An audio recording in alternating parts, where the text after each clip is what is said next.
Okay, there's the mother. Now look at this. Look, they've pulled the skin to the side there. Yeah. There's just a lot of bones there and everything. Right, shall we look for a place to land? Today in Africa, a bitter war is being fought. Both man and beast are dying. And the enemies are greed, corruption, and ignorance.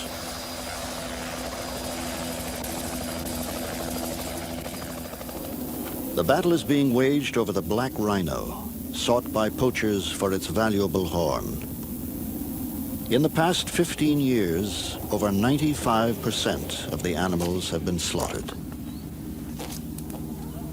Each day, Ranger Dolph Sassine patrols the Zambezi Valley. But for this mother and calf, he was too late. A lot of people would say, what does Rhino do to the bush? As a bushman, you can turn around and say, Rhino has been created by God as part of creation.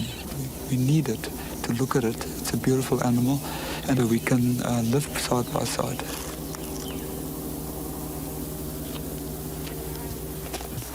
You do not want to show to your children one day how an elephant or a rhino look in a storybook. That's not what life is all about. Life is not a storybook. It's a reality.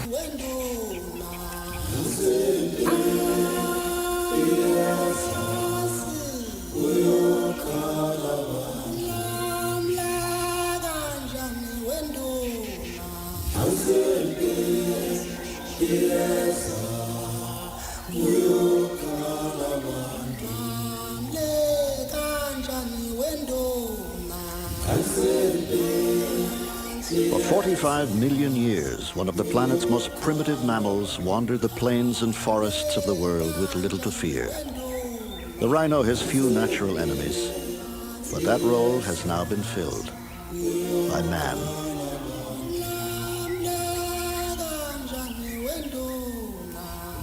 More than 30 species of rhinoceros once existed. Today, there are only 5, all endangered. In Asia, the Javan, Sumatran, and Indian rhinos are down to critical levels. In Africa, the white rhino is somewhat more stable, closely confined in a few well-guarded South African reserves. But the black rhino is hurtling towards extinction.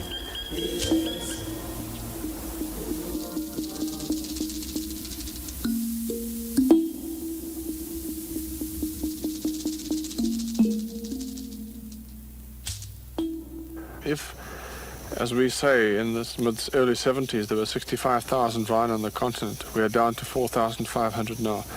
That's an indictment upon somebody or a group of people or nations. It's come down throughout Africa, this disease, this cancerous situation, plundering the wildlife of Africa. Through the years, the black rhino had already been depleted through much of its range.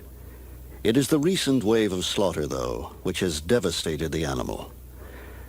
Starting in the early 70s, poachers swept through East Africa, all but wiping out the populations of Kenya, Uganda, Tanzania, Zambia, and Mozambique.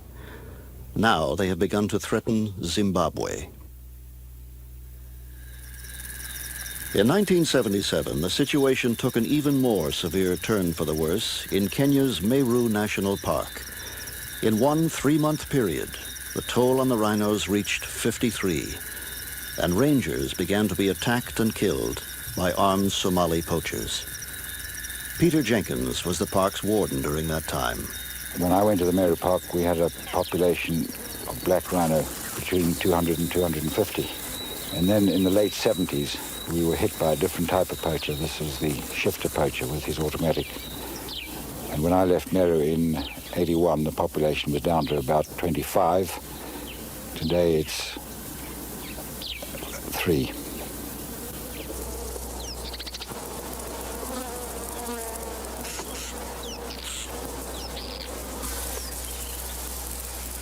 The beginning of the rhino's decline can be traced back to the mid-19th century. Modern guns were introduced into Africa. and killing became easy, efficient, and popular. Some Europeans developed a taste for rhino meat. Others hunted for the sheer sport of it. When a rhino charges a man, that's nothing. But when a man charges a rhino, that's news. So here you see the tables reversed. We are now in a district thick with rhino. Osi dislikes rhinos more than any animal on earth. For years they have been chasing her. And here was a chance to give them a taste of their own medicine.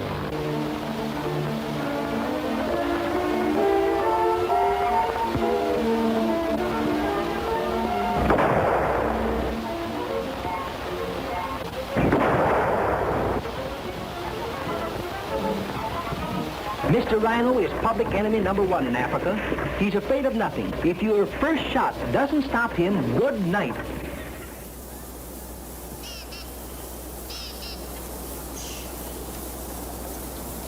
It is not hunting, however, that poses the great threat to the rhinoceros. Instead, it is the demand for the horn. Ironically, the very feature of the animal that evolved for its defense may bring about its extinction.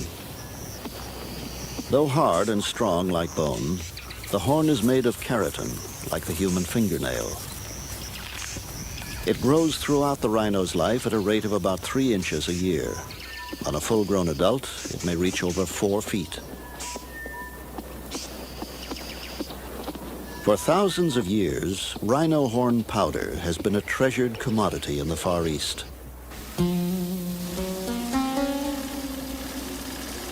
Ancient Oriental tradition views it as an effective fever reducer and an indispensable cure-all. The use of rhino horn as an aphrodisiac has been greatly exaggerated and is found only in parts of western India. As early as the 16th century, rhino horn powder was recommended in a classic encyclopedia of Chinese medicine, still widely consulted today. The best horn is from a freshly killed male. Black is better than white. The tip has the most virtue. Pregnant women should not take the powder, or they will miscarry.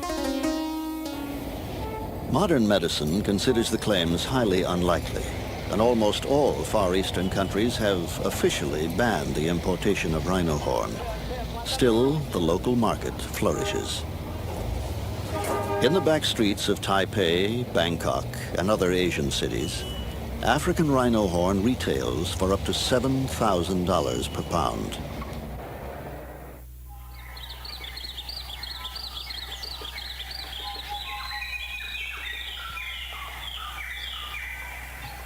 For the past decade, the export of rhino horn has been banned in most African countries, but smuggling continues, to the dismay of conservationists. Back in the 1970s, when there was very little effort to control the trade, the outlets were very diffuse indeed, going out on aircraft, on boats, and perhaps overland as well. But nowadays I think that the routes have become rather more confined, and most countries seem to point a finger at Burundi as the major exit point in Africa for rhino horn. So I believe a very large proportion must be going out from this one country. But we also know from countries like Zimbabwe and Tanzania that a certain amount of rhino horn has gone out in diplomatic pouches. It's almost certainly an international illegal network, if you like, involving corrupt government officials, corrupt businessmen, and corrupt politicians. And it's this sort of triangular mafia-like alliance which has made it so powerful. It's not only affected rhino, it's also affected elephant and ivory. The two are very closely linked.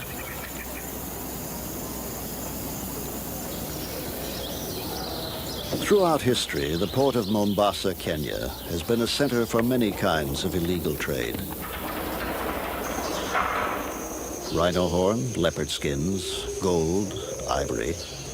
Each dealer has his specialty. This pile of ivory, taken from 500 elephants, was hidden in falsely labeled spice crates.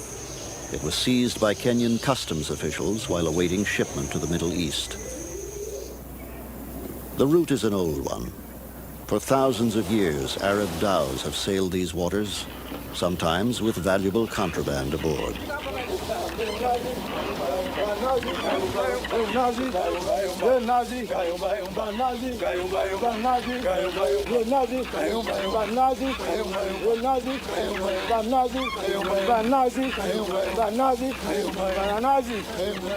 In this way, the horn of countless slaughtered rhino had made their way across the sea.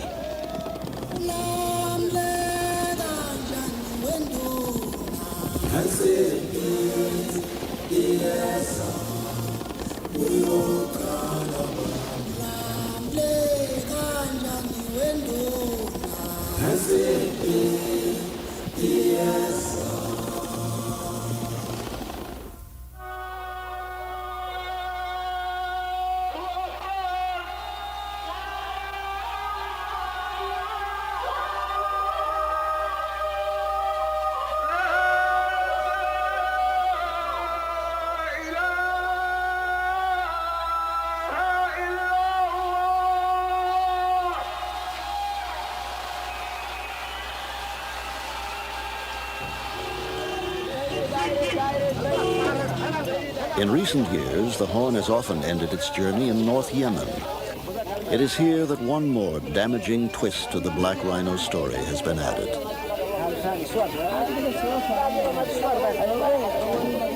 The oil boom of the early 70s created lucrative work for migrant Yemeni laborers in Saudi Arabia and other Gulf states.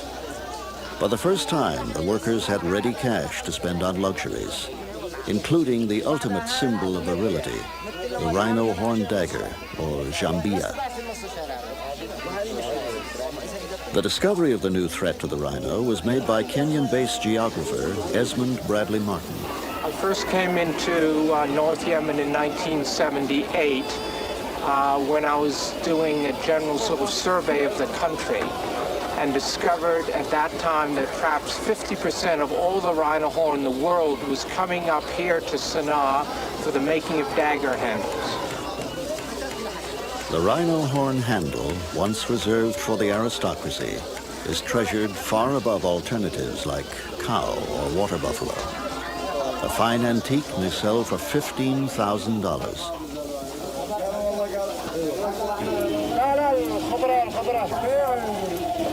When polished, the horn takes on an amber opalescence, greatly admired for its subtle beauty.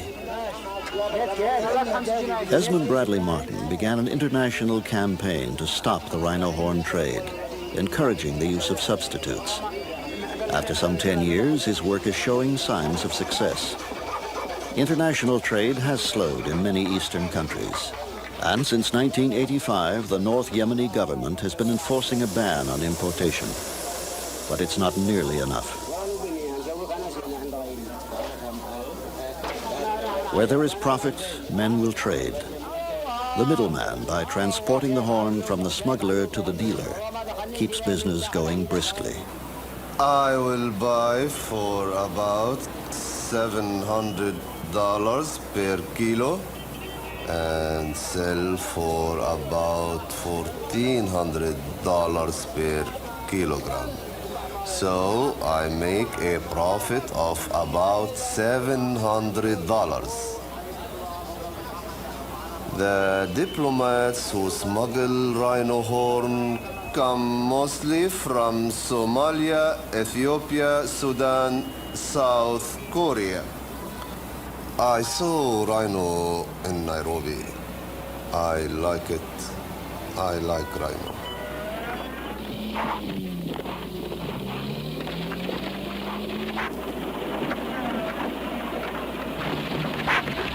Despite the rhino's size and fierce reputation, it is sadly easy to track, find, and kill. Its thick hide offers no protection against bullets, and its behavior patterns are too predictable to elude the determined poacher.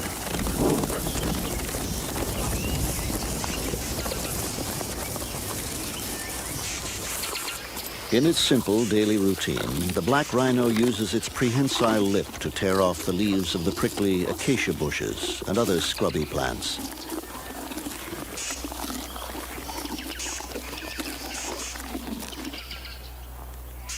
A solitary creature, it lives on a home range of from 1 to 12 square miles. The rhino's territory may overlap with another of its species, but it is persistent in marking its range. The animals spray urine or track their dung across the area and so spread their scent.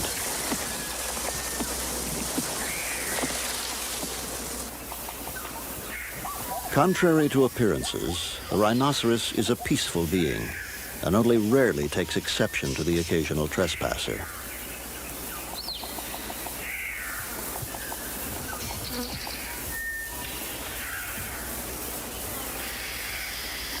Although it can hear and smell acutely, its eyesight is poor. Help comes in the form of the oxpecker, which serves as a lookout. In Swahili, the oxpecker is known as askari wa kifaru, the rhino's policeman. When alerted by its tiny bodyguard, the rhino may panic and run. But since it is both curious and nearsighted, it may be enticed from the bush, sometimes fatally, by the human voice mimicking its call.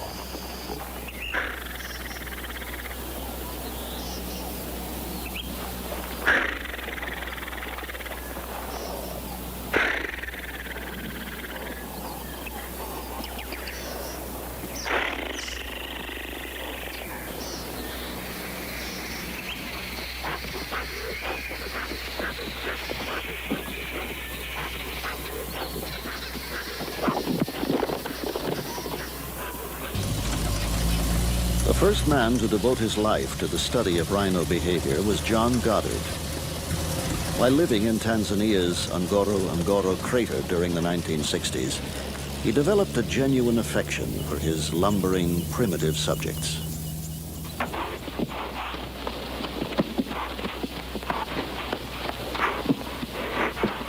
Goddard was deeply committed to his work, regardless of the hazards.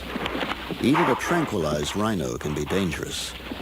Weighing up to 1.5 tons, an adult bull represents a serious threat.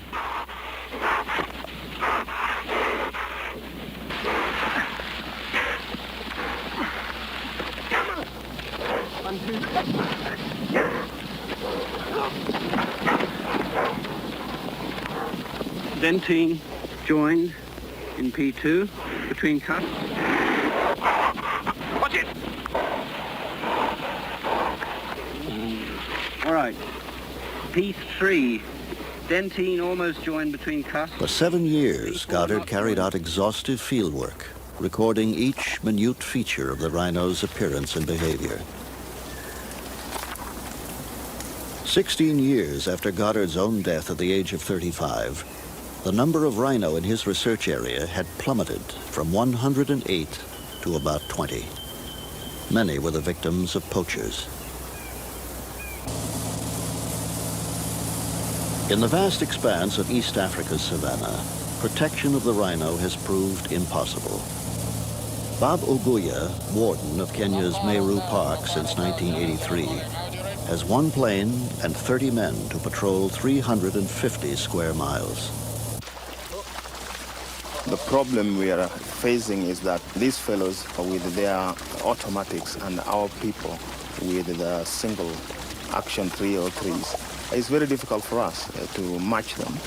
And in most cases, we lose them because with their type of firearms and with our types of firearms, they end up escaping our dragnet.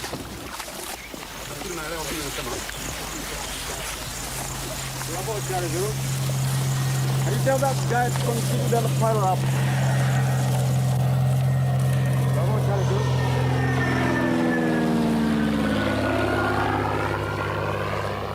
The rangers are at serious personal risk from the armed poachers.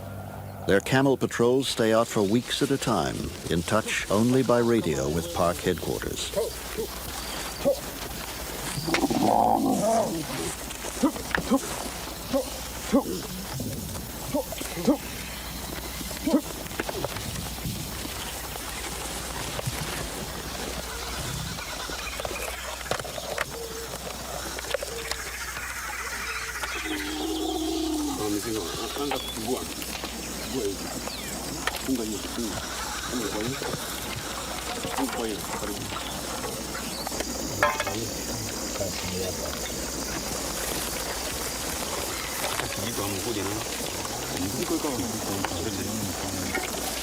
Despite the men's vulnerability and outdated equipment, they are dedicated and loyal, even in the face of tragedy.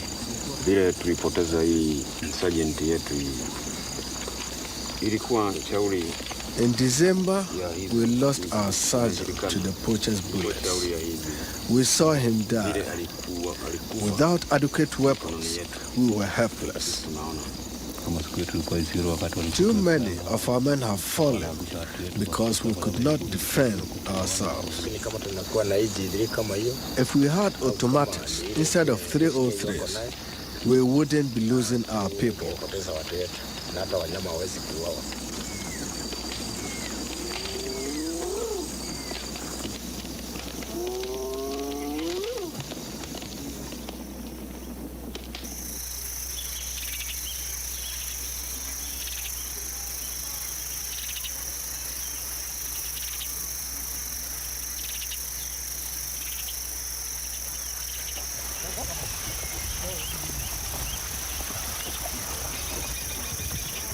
With the rhino population at such critical levels throughout Africa, every animal is important.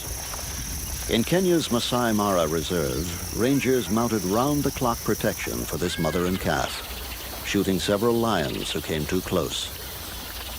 Worried, the rangers moved the family to safer ground.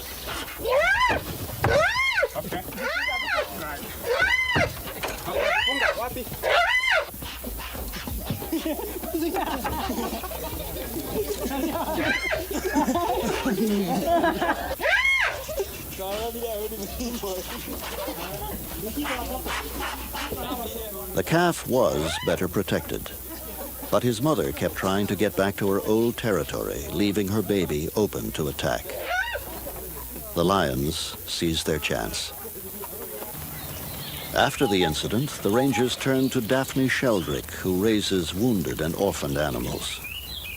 On one of the occasions that she was away, the lions got in and they caught him and actually made a real mess of him. Fortunately, they were young lions and they weren't very experienced, but they certainly chewed him up very, very badly, and he was dumped on my doorstep, more dead than alive. I must say he's a fantastically plucky little rhino. In fact, his mother's a very placid, dozy old cow, so I expect this has made him have to be slightly more alert. The first thing we had to do, of course, was get a friend, because he'd been through tremendous trauma, so we got the sheep.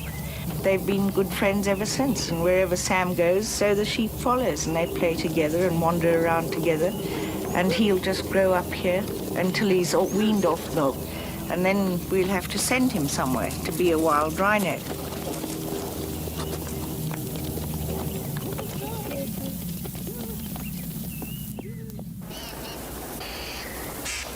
Little Sam was lucky. These rangers saved his life. Other rhinos have been less fortunate, poached by the very men paid to protect them. The shadow of corruption has fallen across much of Africa, and Kenya has had her share of officials who have cashed in on illegal rhino horn trade. It became so bad during the late 1970s that a major international scandal centering on the president's wife erupted. And as a result of that, the Kenya government was so severely embarrassed that it closed trade in all wildlife products. And that did have a very immediate effect on the revival of certain species. But the two species which showed no revival whatsoever were the main trophy species, elephants and rhinos. And by the early 1980s, it became clear once again that major elements within the Wildlife Department, ex-Game Department people, were once again very involved in poaching. All of this might now change with the appointment of a new director of the Wildlife Department. That is Pereza Linda, who was former director of the National Park Service. And this has created a tremendous enthusiasm throughout Kenya. And we feel that this is just in time to revive what is our most important effort, and that's a major plan to save the rhinos in Kenya.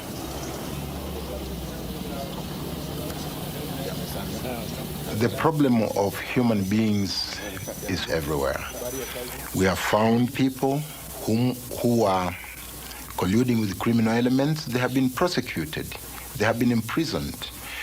And I'm afraid that I cannot and I will not compromise with or collude with people who are out to do things that will harm conservation and wildlife in this country. We cannot compromise with sin, I'm afraid. The sin is not always hard to understand. Within the poverty-stricken rural communities of Africa, there is a powerful incentive to poach. A family may be lucky to earn $20 a month. Each member of a rhino poaching gang may earn $100 or $200 per raid, a year's income. Although the big money is made by the middlemen, dealers, and corrupt officials, the pay is bountiful by local standards.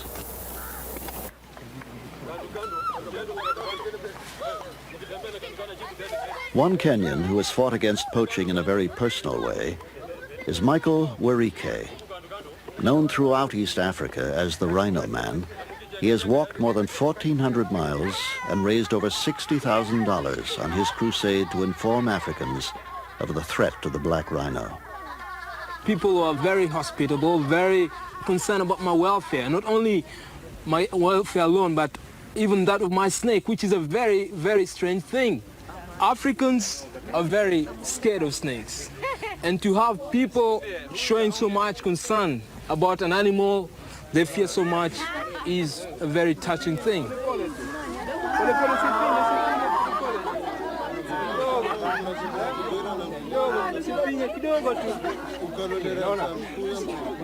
The local people are just as concerned about the wildlife, about the environment, just like any other people. And I think it is very important that wildlife awareness should be taken to the people, for it's them who have the final say. And they are ready to cooperate, provided that they're given the right information, the right encouragement. Nyanda za juu, Eldoret. Nafaru wetu wanauawa kwa shauri ya watu ambao wanataka kuwa matajiri upesi, waendaji haramu na walinzi ambao wanaweka pesa mbele kuliko dhamana ya mazingira. Even with the work of dedicated men like Werike, Kenya's war to save the wild rhino has essentially been lost.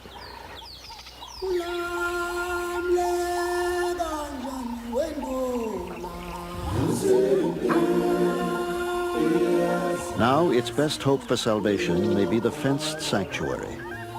Although critics view them as glorified zoos, they are far easier to manage than the huge reserves. In some cases, it is private citizens who have taken up the cause.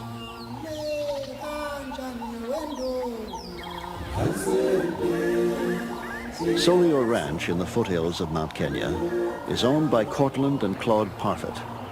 In 1970, using their own funds, they encircled 15,000 acres with a high-cost, specially designed fence, creating a haven for Africa's embattled wildlife.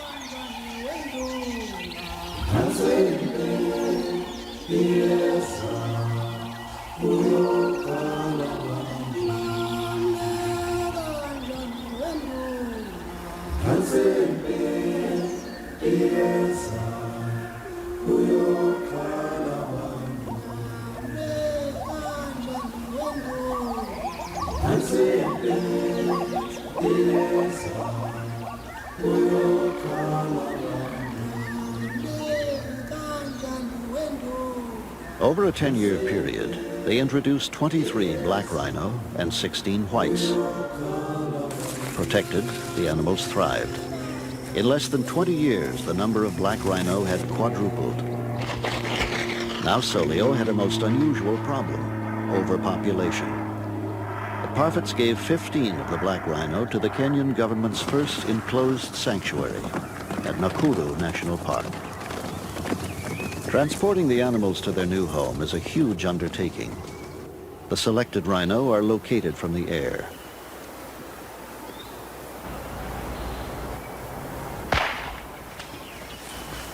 Okay, dart is in. Keep it in sight. It's running south.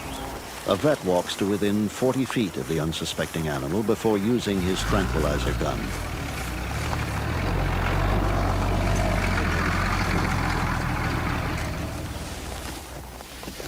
A new fast-acting drug brings the rhinoceros down in minutes, but great care must be taken to prevent it from injuring itself. A second injection of antibiotics prevents infection in the dart gun wound. Okay, watch your haste. This is Jerry Butena. Yuma.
Though unceremonious, this rhino's awakening is the next step in his relocation.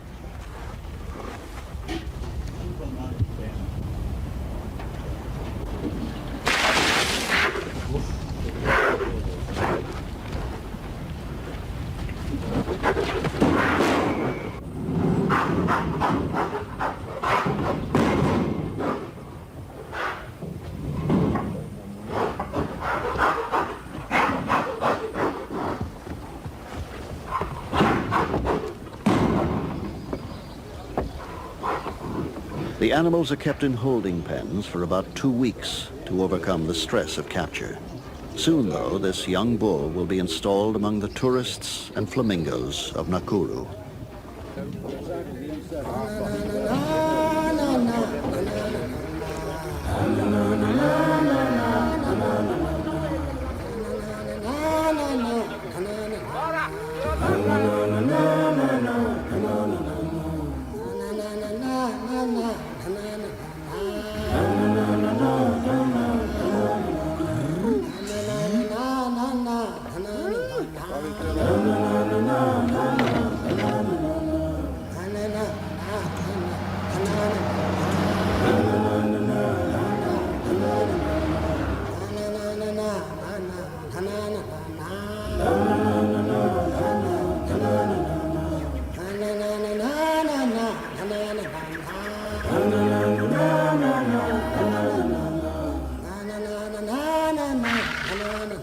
It has been a long and difficult journey for him, but it is here that he can do the most to help save his species.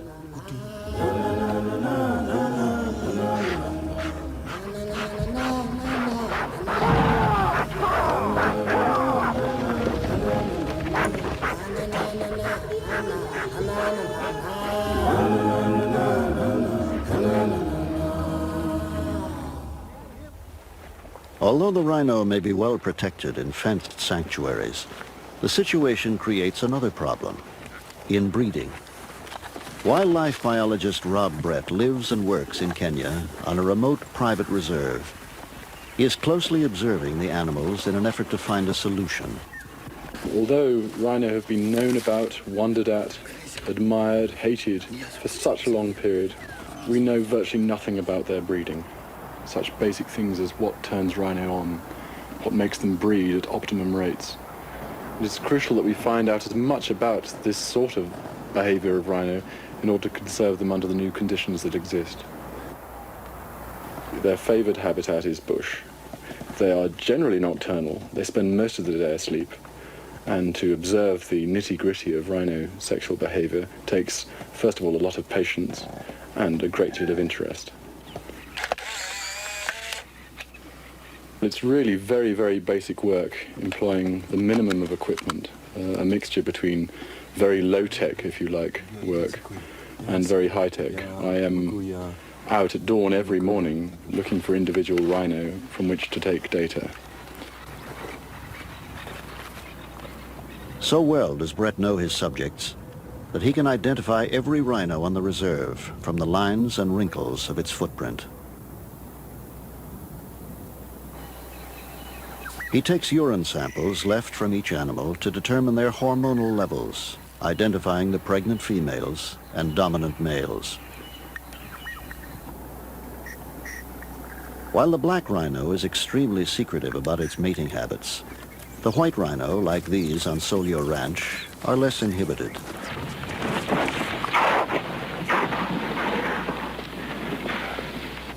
This dominant male has asserted his influence and now begins his courtship, which may last for many days. He approaches the female and rests his head on her rump. His interest may not be initially returned.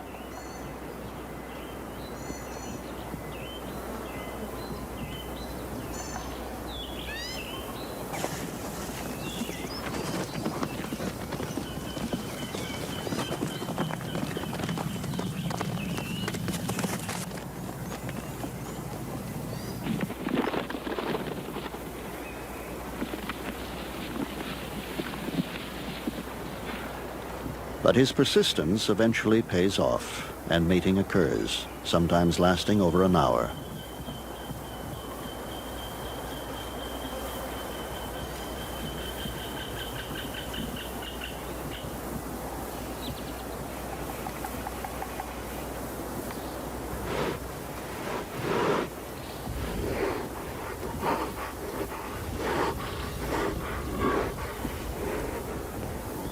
Although rhinos are not monogamous, the female usually mates with the dominant male in the area. Afterwards, the pair go their separate ways. If impregnated, the female will not give birth for approximately 16 to 18 months, delivering only one calf at a time. A newborn rhino, which weighs up to 120 pounds, will stay close to its mother until she has a new calf, for some 2 to 4 years.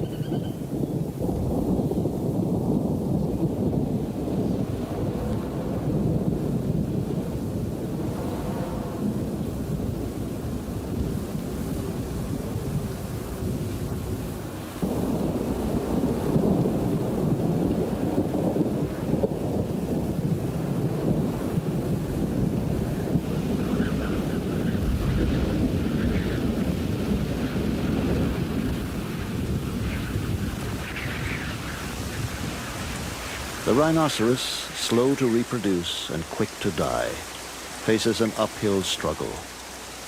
In the wild, there are so few left that some never find a suitable mate. In Kenya and elsewhere, the fight becomes increasingly grim and ever more complex.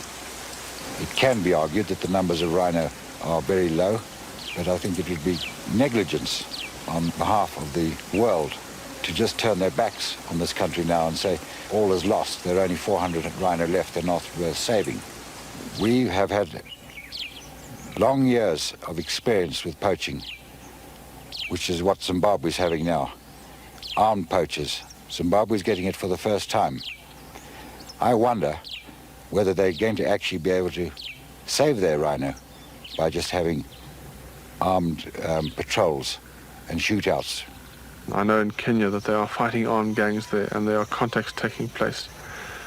But we've, right from the onset, have taken on this task as a war and not as a conservation exercise purely and simply.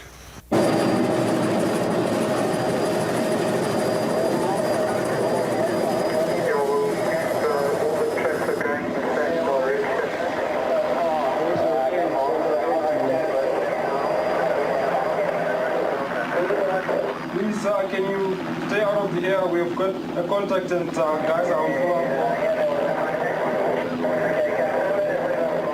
The situation bears a more than passing resemblance to full-fledged guerrilla combat. It is a deadly serious mission. Glenn Tatham commands Operation Stronghold from a camp on the Zambezi River in Zimbabwe, where he protects the last large wild rhino population left in the world. The project involved moving 250 rhino, 1/3 of the valley's population, to safer ground. The fight to protect the rest is a desperate one. See if they can get water. Rangers live year-round in camp with their families, who realize that some of the men may die in armed conflict. What we're doing here is fight the poachers. Every day that a group of poachers are in here, they are potentially able to kill 2 or 3 or maybe even 4 rhino. One group killed 6 rhino in one morning here in the Zambezi Valley. To our north is Zambia, and these poachers are crossing from there to here. The river is the international boundary, but there's no barrier such. There's 2 border posts on the section of the river. We cannot cover 150 miles of river frontage here every day of the year. It's an impossibility. You'd need more than a division of men to do that. Even then, because of the bush warfare that we're fighting, it's an impossibility. As in Kenya, the odds are staggering and the danger is real. Operation Stronghold has just 100 men to patrol more than 7,500 square miles. Many of the Rangers are veterans from opposite sides of Zimbabwe's War of Independence, now fighting together against a common enemy. Facing heavily armed Zambian-based poachers, the Rangers shoot to kill with the government's consent.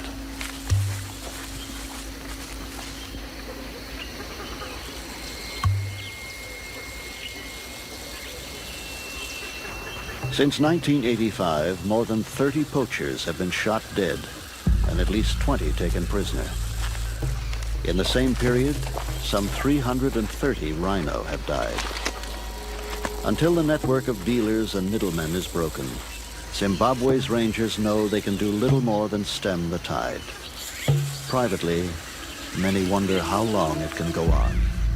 We've got people here who've been in the bush for 2 years. They go out for 20 days in a month. They occasionally have success, but it's very, very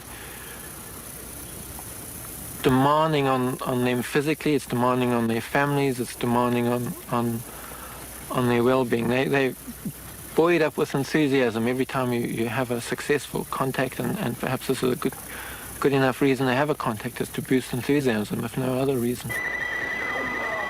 One poacher killed, and you've captured, you've recovered one. And what direction is the other poacher running to over? Roger, no problem. As soon as the chopper arrives, we will get into yours, and then you can fly. Okay, so the big thing is now to get hold of Alistair. If he's going to be on the ground for too long, I'll have to go and fly over him and pick him up. I mean, go and alert him. All right. One down, one running.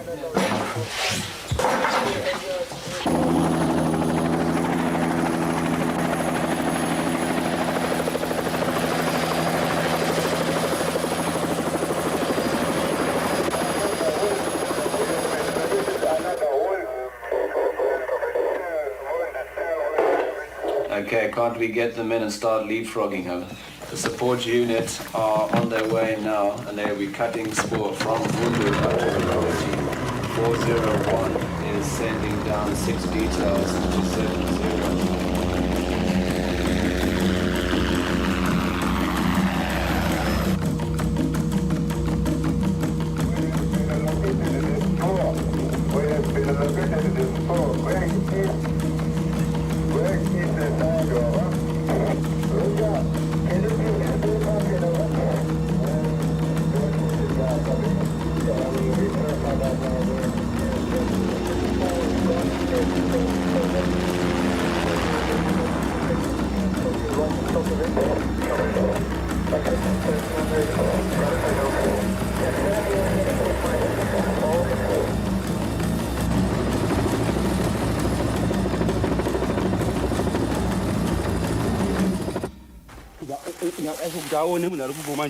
kubarwa futi dzimwe futi ati 5 shots one time uyu manje wada kutiza achibva achaya mwankumana futi 5 shots manje ukurupa manje achibva aridzawo 4 shots dzi-AK kumvura manje kuya kumvura manje mmoja anga achigeza abva asiya bhuti ipapo papo mainonga changu tozo tazinonga inezigugu zvose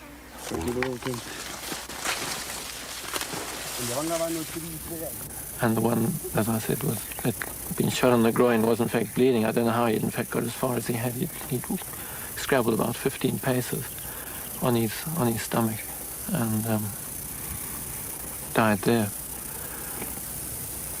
It all happens so very quickly. One tends just to pick up little images of what was happening rather than as an overall thing. You get images of rounds from the people behind you, the expended cartridge cases landing on your head.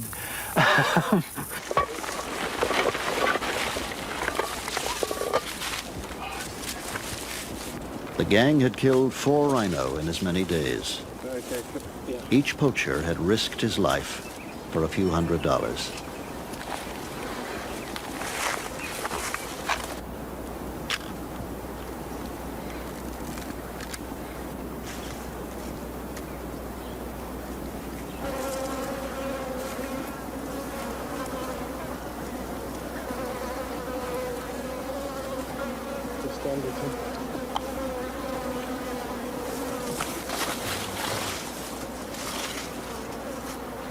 The rangers know that Zimbabwe is the last stand for the wild black rhino.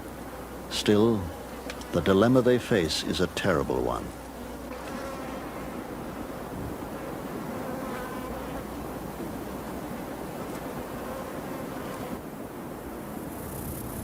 One often wonders about the human life for a rhino life. And at this stage, it's a human life for about 20 rhino lives. The morality is perhaps secondary to the fact that there doesn't seem to be any other way in which we can in fact stop these blokes from getting away and getting back. A group of poachers will come into the country. They'll start killing rhinos. We've got to react to that. And one must never forget the central objective of this whole exercise, this whole operation, is save the rhino. We are not manhunters. We're not mercenaries. We are here as conservationists. But desperate situations require desperate measures.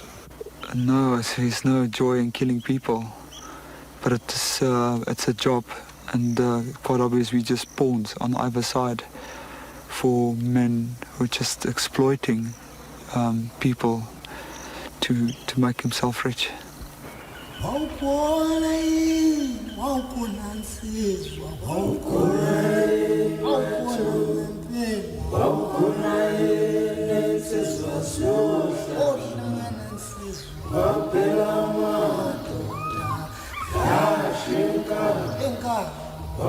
"45 million years of nature, unraveled by man in an evolutionary microsecond. Still, the rhinoceros can be saved. If a major international effort were mounted to stop the poachers, the rhino would almost certainly bounce back. But until the incentive to kill is removed, the profit for the poachers, middlemen, and dealers, the battle will go on. If the fight is lost, the rhino will be doomed to exist only as a drawing in a child's picture book of things that once were and are no more."